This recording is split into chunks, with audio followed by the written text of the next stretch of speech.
好，家下有好多词汇牢记的，接下来就是句型的教学了。伫家下嘅影片底度，做得看到佢哋讨论用版型的生活度来做环保。第一种就是交通工具了。每做得讨论的时间就讲到当多无共用嘅交通工具，像大家平常时会坐哪啲交通工具咧？巴士啊、车运啊、火车啊，用版型用合法来对话咧。比如讲，做得闷人出去了，用版型卡环保。来睇下南西燕强係用版型講，出去了，用嘅去過環保。出去了，用嘅去過環保。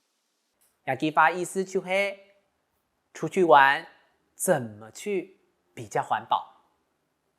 係講當校坐車嘅，當校坐公車人，你就做得講坐公車較環保，坐巴士較環保。來睇下南西燕強係用版型講，坐公車過環保。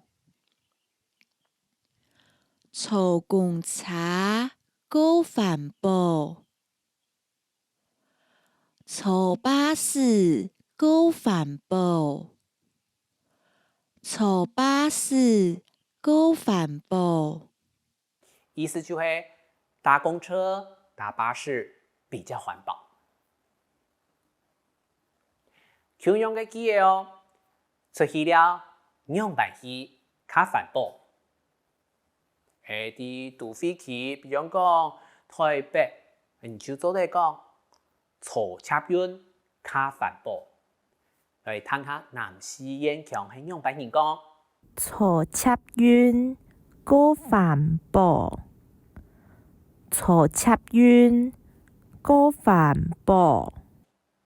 搭捷運比較環保。咪係共用嘅記憶哦。出去了用版型較環保。喜歡搭台鐵的人，可能就會按你回答。坐火車較環保。來睇下南西燕強係用版型講，坐火車過環保。坐火車過環保。搭火車比較環保。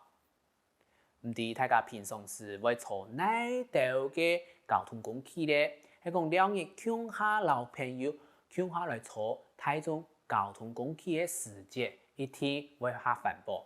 不過咧，由於兩日時節，想去乜嘅市集來搞了，去到遠遠嘅所在去野餐，你想要帶嘅東西係乜嘅咧？我記得會帶環保嘅筷嘅、環保嘅湯匙呢條東西。但生意係講用做得自家嘅方式，攞地球來想象，係真嘅，係地球一定會長長久久。不過聽講嚇，亞洲嘅嗱亞福以前啲嘅討論，記得用乜嘅方式來愛護地球。接下來一堂記得兩隻講乜嘅了？